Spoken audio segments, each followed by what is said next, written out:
Hi guys, thanks for tuning in. I am Rahul Raj. Welcome to my YouTube channel Express पर राहुल राज। आइए आज का अखबार पढ़ना शुरू करते हैं। तो जो मैंने आज का आर्टिकल लिया है वो है जो एक कंसेंसुअल एज की डिस्कशन चल रही थी। हमने इसके रिगार्डिंग आर्टिकल किया था थोड़े दिनों पहले, करीब करीब एक महीने पहले, जहां पर एमपी या किसी कोर्ट ने इस तरह के एक मामले में जहां पर कंसेंसुअल सेक्स हुआ था बट उसको क्रिमिनलाइज करने से मना कर दिया था कि हम उस लड़के को क्रिमिनलाइज नहीं करेंगे। तो उसके रिगार्डिंग ही आर्टिकल है, जो कि उसके बाद एक बड़ी बहस इस देश में चालू हो गई थी कि क्या कंसेंसुअल एज जो है वो कम करना चाहिए क्या, क्योंकि टेक्नोलॉजी के आने से, हमारे जीवन में परिवर्तन होने से जो बच्चे हैं वो जल्दी किशोर हो रहे हैं, जल्दी वयस्क हो रहे हैं, तो उसके लिए कंसेंट एज को भी कम करना चाहिए क्या। तो देखते हैं आर्टिकल, समझते हैं चीज़ों को, क्या कैसा क्या इसमें कहा गया है। Don't cut consent as law panel. तो लॉ की जो पैनल बनती है, जो किसी भी कानून पर अपनी समीक्षा करती है और सुझाव देती है सरकार को या कानून मंत्रालय को, उन्होंने कहा कि डोंट कट कंसेंट एज। आप जो सहमति की उम्र है उसको कम मत करिए, उसको कट मत करिए, उसको कम मत करिए। Report submitted to law ministry recommends keeping it at 18 despite supreme court push to revisit it. तो रिपोर्ट जो सबमिट किया गया, जो रिपोर्ट दाखिल किया गया लॉ मिनिस्ट्री में, कानून मंत्रालय में, वो रिकमेंड करता है, वो सिफारिश करता है कीपिंग इट एट 18, कि इसको आप 18 ही रखिए, डिस्पाइट, इसके बावजूद कि supreme court push to revisit it, कि सुप्रीम कोर्ट ने इसको खुद ही जोर दिया था कि इसको फिर से आप देखिए, पुनर्विचार करिए, है ना, इस उम्र पर। लेकिन सरकार की मंशा लगती है कि नहीं, वो यथास्थिति रखना चाहती है, 18 के 18 ही रखना चाहती है। तो देखते हैं आर्टिकल, करते हैं फॉन्ट को बड़ा, हम लोग पढ़ना शुरू करते हैं। तो amid a raging debate on the criminalization of adolescent sex, the 22nd Law Commission in its report has opposed reducing the minimum age of consent from 18 to 16 under the Protection of Children from Sexual Offences POCSO Act. It was learned, तो यह पाया गया, it was learned, या यह पता चला, यह पाया गया कि जो सरकार है वो चाहती है कि इस उम्र को कम हम ना करें। अब देखते हैं, हम इस लाइन को पूरा का पूरा पढ़ते हैं। अमिड अ रेजिंग डिबेट, एमिड मतलब होता है के मध्य, है ना, रेजिंग डिबेट माने उग्र बहस, जो पूरे देश भर में एक बहस जारी है, उसके मध्य में किस बारे में बहस जारी है? On the criminalisation of adolescent sex, की क्रिमिनलाइजेशन मतलब क्या होता है? अपराधीकरण, कि अगर जो कोई किशोर सहमति से भी, है ना, सेक्सुअल एक्ट में शामिल होता है, उसको क्या बोलते हैं हम लोग, कि क्रिमिनलाइज कर देते हैं, उसको हम लोग अपराधीकरण कर देते हैं। तो उसके बारे में एक बहस जारी है कि क्या उस उम्र को कम करना चाहिए। द 22nd लॉ कमीशन, जो 22वां कानून का आयोग बना, इन इट्स रिपोर्ट, अपने रिपोर्ट में, हैज अपोज्ड, उन्होंने विरोध किया है इस चीज का, reducing the minimum age of consent from 18 to 16, की आप 18 से 16 मत करिए उस उम्र को, उन्होंने इसका विरोध किया है। Under the protection of children from sexual offences act, POCSO act के अंतर्गत उन्होंने अपनी ये समीक्षा दी है और इस बात का विरोध किया है कि जो लोग मांग कर रहे हैं वो सही नहीं कर रहे हैं, हम इसको 18 के 18 ही रखेंगे, इसको कम नहीं करेंगे। The commission submitted its report to the union law ministry on Wednesday. तो ये जो कमीशन है, ये जो आयोग है, उसने अपना रिपोर्ट दाखिल किया, सबमिट किया to the union law ministry, केंद्रीय कानून मंत्रालय को, बुधवार को, पिछले बुधवार को। The commission made several recommendations in the report. तो इस कमीशन ने, इस आयोग ने बहुत सारे रिकमेंडेशन, सुधार, है ना, उसने अपनी मतलब तरफ से प्रस्तुत किए हैं इन द रिपोर्ट, अपने रिपोर्ट में। The panel is not in favour of lowering the minimum age of consent from 18 to 16। तो ये पैनल इस बात के पक्ष में नहीं है, नॉट इन फेवर, पक्ष में नहीं है, किस चीज के? ऑफ लोअरिंग, कम करने के, द मिनिमम एज, जो वो मिनिमम उम्र है, ऑफ कंसेंट, सहमति की, फ्रॉम 18 टू 16, जो अभी बात चल रही है 18 से 16 करिए, उसके फेवर में नहीं है। Under POCSO act, POCSO act के अंतर्गत, said an official who is familiar with the development, एक ऐसे अधिकारी ने बताया जिन्हें इस बारे में पूरी डेवलपमेंट पता है कि क्या चल रहा है, उन्होंने इस बाबत जानकारी दी। The POCSO act 2012 criminalizes all sexual activities for those under 18 even if there is consent between the two minors। तो ये जो पोक्सो एक्ट है, जो prevention of children sexual offences को मतलब आइडेंटिफाई करता है, उसको चिन्हित करता है, उसमें सजा का प्रावधान करता है, वो जो 2012 में बना, वो क्रिमिनलाइज करता है, वो अपराधीकरण करता है किस चीज का? कि कोई भी सेक्सुअल एक्टिविटी जो अंडर 18 के साथ किया जाए, मतलब जो वयस्क नहीं है सरकार के हिसाब से, जिन्हें वोटर आई कार्ड नहीं बना है लेट से, तो जो लोग अभी किशोर नहीं है सरकार की उम्र के हिसाब से, उनके साथ जो भी सेक्सुअल एक्टिविटी है वो क्या होगा? पॉक्सो के अंतर्गत आएगा। Even if there is consent, हालांकि यह भी संभव है कि उसमें अगर सहमति है तब भी उसको माना जाए कि ये क्रिमिनल एक्टिविटी है। बिटवीन द टू माइनर्स, अगर दो माइनर्स के बीच में, दो नाबालिग के बीच में ऐसा कोई भी एक्टिविटी होता है, चाहे वो कंसेंट से हो चाहे वो सहमति से हो, तब भी उसको क्या माना जाएगा? अपराधीकरण माना जाएगा कि ये आपने एक अपराध किया है। The minimum age of consent for sexual intercourse was raised from 16 to 18 in November 2012।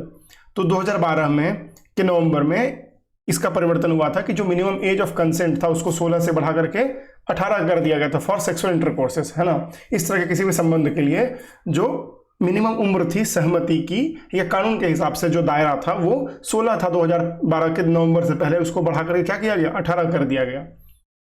The POCSO act says that any sexual activity with और without the women's consent if she is below 18 will be considered as rape.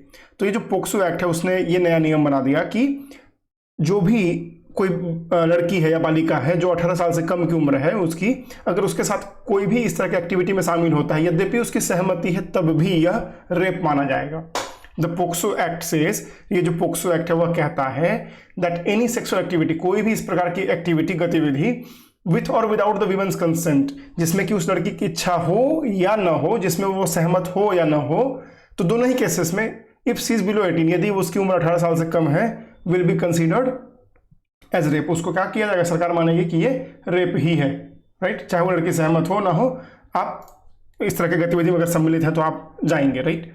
In the recent past, हाल के कुछ दिनों में, the higher judiciary, जो हमारे यहाँ की अदालतें हैं, इंक्लूडिंग द सुप्रीम कोर्ट भी इसमें सम्मिलित है, एज ऑल्सो सिविल सोसाइटीज, और कुछ सिविल सोसाइटीज भी सम्मिलित है जो देश दुनिया के बारे में अपनी राय रखते हैं, है ना, organisations, had raised concerns over, उन लोगों ने अपना कंसर्न, अपनी चिंता जाहिर की है ओवर, इस मामले में, किस मामले में?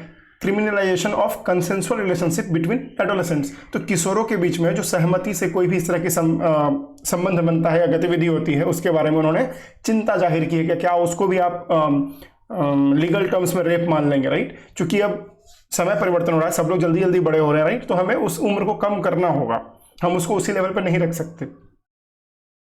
Raising concerns over the rise in the number of cases under the POCSO act where consenting adolescents engage in sexual activity, Chief Justice of India D.Y. Chandrachud had urged the legislature to review the age of consent under the 2012 Act. तो raising concerns over, तो ये जो अभी हाल के दिनों में इसका विवाद कुछ ज़्यादा ही बढ़ गया है, राइट। तो उसके बारे में जो हमारे चीफ जस्टिस हैं सुप्रीम कोर्ट के D.Y. चंद्रचूड़, उन्होंने भी अपनी चिंता जाहिर की थी। तो रेजिंग कंसर्न्स, अपनी चिंता जाहिर करते हुए, over the rise in the number of cases under the POCSO act, कि पोक्सो के अंतर्गत जो केसेस की संख्याएं बढ़ गई हैं, बहुत ज़्यादा बढ़ गई हैं, where consenting adolescents engage in sexual activity, जहां पर जो सहमति के दंपति तो नहीं कह सकते क्योंकि वो नाबालिग हैं, लेकिन जिनके बीच सहमति होती है, अगर वो भी इस तरह की गतिविधि में सम्मिलित होते हैं तो वो जो किशोर हैं उनको, उनके ऊपर भी केस हो जा रहा है, राइट, क्योंकि 18 से कम की लड़की है, तो चाहे सहमति हो ना हो आप उसको रेप में काउंट करते हो और आपका केस बन जाता है। तो D.Y. चंद्रचूड़ ने यह सजेशन दिया था लेजिस्लेचर को, जो हमारे यहाँ की कानून बनाने वाली संस्था है, राइट, उसको कहा था कि आप इसको रिव्यू करिए, इसको पुनर्विचार करिए कि इस उम्र को क्या करना चाहिए, कम करना चाहिए क्या। Several NGOs and activists have also approached courts to review the POCSO Act 2012. बहुत सारे NGOs जो नॉन गवर्नमेंटल ऑर्गेनाइजेशंस होते हैं ना, गैर सरकारी संस्थाएं होती हैं, एंड एक्टिविस्ट, और बहुत सारे जो एक्टिविस्ट लोग होते हैं ना, जो समाज में अलग किस्म के आवाज उठाते रहते हैं, हैव ऑल्सो अप्रोच्ड कोर्ट्स, वो लोग भी कोर्ट पहुंचे हैं, बहुत सारे कोर्ट्स पहुंचे हैं, टू रिव्यू द, ताकि इस चीज का पुनर्विचार हो सके, ये जो 2012 में एक्ट बना उसका। According to a study on under age marriage cases, तो एक जो हाल में अध्ययन किया गया ऑन अंडर एज मैरिज की, जो कम उम्र में शादी हो जाती है बहुत सारे इलाकों में देश भर में, उसके बारे में एक अध्ययन किया गया। उससे ये पता चला from 2008 to 2017 in India by Partners for Law in Development, most cases were initiated by parents against marriages self arranged by their daughters. तो इसमें से बहुत सारा जो 2000, ये अध्ययन कब से कब तक हुआ? ये अध्ययन हुआ 2008 से 2017 के बीच में हुए जो मैरिजेज हैं, जो अंडर एज मैरिज है ना, कम उम्र की शादियां हैं, उसमें किसके द्वारा किया गया? Partners for law in development. तो ये कोई संस्था होगी जो पार्टनर्स फॉर लॉ है इन डेवलपमेंट, उसने ये सर्वे करा। उससे सर्वे में क्या निकला?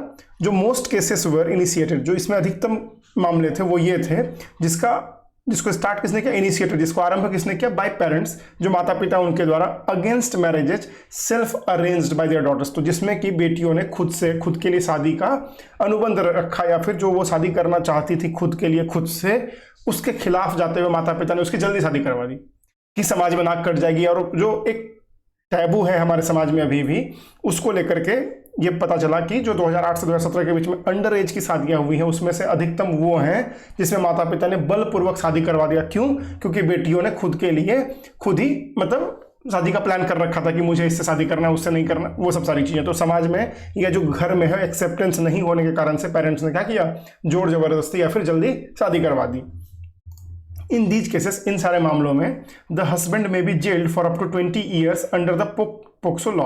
और इन सभी मामलों में क्या होता है, अगर जो पेरेंट्स केस कर दें, है ना, तो जो हस्बैंड है उसको 20 साल तक की सजा का प्रावधान है इस पॉक्सो लॉ के अंतर्गत, है ना, कि अगर कम एज की लड़की है, अगर आपने शादी कर लिया है।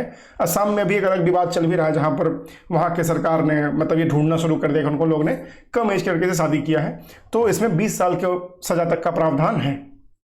A large number of consenting couples, even those who are married, are being prosecuted under POCSO।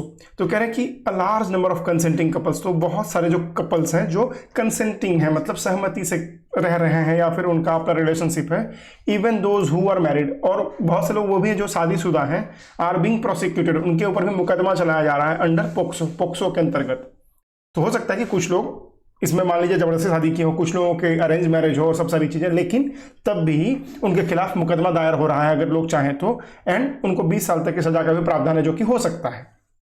तो ये आश्चर्य की बात है, right. According to another study by the National Law School of India University, in several cases, most girls between 16 and 18 years of age decline to testify against the accused under the POCSO Act। तो according to another study, एक दूसरे अध्ययन के हिसाब से, किसने किया वो अध्ययन, वो सर्वे किसने किया, national law school of India university, उसने करा इन सेवरल केसेस, बहुत से मामलों में, मोस्ट गर्ल्स, जो अधिकतम गर्ल हैं, लड़कियां हैं, between 16 to 18 years of age, जो 18 से 16 साल की उम्र की हैं, डिक्लाइन टू टेस्टिफाई, उन्होंने मना कर दिया गवाही देने के लिए, अगेंस्ट द अक्यूज्ड, जो जिसके खिलाफ मतलब केस किया गया है, जो अक्यूज्ड बन गया है उस केस में, उसके लिए गवाही देने मना कर दी उन लोगों ने अंडर द पोक्सो एक्ट के अंतर्गत। तो ये भी एक नया डेवलपमेंट है जहां पर लड़कियां सामने आ रही हैं और वो गवाही नहीं दे रही, मतलब पेरेंट्स ने मान के चलिए केस कर दिया, लेकिन लड़कियां बोल रही कि भाई हमारा कंसेंट था इसके लिए, तो हम इसके लिए गवाही नहीं देंगे। तो अगर लड़की गवाही नहीं देगी तो केस अपने आप ही क्या होगा, खत्म हो सकता है, या जो भी उसकी मतलब कानूनी संभावनाएं हैं वो होंगी। तो ये था हमारे लिए आर्टिकल। थोड़ा समाज में जो चीज़ें बदल रही है उसके बाद सरकार को भी अपनी नीति में परिवर्तन करना चाहिए, मुझे लगता है ऐसा। और जो कि सुप्रीम कोर्ट के जजेज और बाकी एनजीओज और बाकी सब लोग भी इसके लिए रिक्वेस्ट कर रहे हैं, तो हमें सोचना चाहिए, विचारना चाहिए, क्योंकि जब परिवर्तन होता है समाज में हर लेवल पर, तो हमें इन सब मामलों में परिवर्तन करने की आवश्यकता होनी चाहिए। एक बार क्विकली सारे वर्ड्स का रिवीजन करते हैं, फिर वीडियो को रैप करते हैं। तो पहला वर्ड था कंसेंट, सहमति, रिकमेंड्स, सिफारिश करना, रेजिंग डिबेट, उग्र बहस, क्रिमिनलाइजेशन मतलब अपराधीकरण, एडोलोसेंट किशोर, प्रोसिक्यूटेड मतलब मुकदमा चलाया, टेस्टिफाई गवाही देना। तो ये थे सारे वर्ड्स, मैं इसको पिन कमेंट में डाल दूंगा। आशा करता हूँ आप चेकआउट करेंगे इसको और अपने टाइम पर याद करने का प्रयास करेंगे, राइट। अगर आपको ये वीडियो अच्छा लगता है या फिर डिस्कशन अच्छा लगता है तो प्लीज़ लाइक करें, शेयर करें, सब्सक्राइब करें। अगर आप फर्स्ट टाइम व्यूअर हैं, आपको ये कंटेंट अच्छा लगता है तो please also hit the bell icon to get the notification on new video uploads, right. Keep learning, stay motivated, और फिर मैं आपसे मिलता हूँ अगली वीडियो में। तब तक के लिए जय हिंद, bye bye, happy learning, thank you.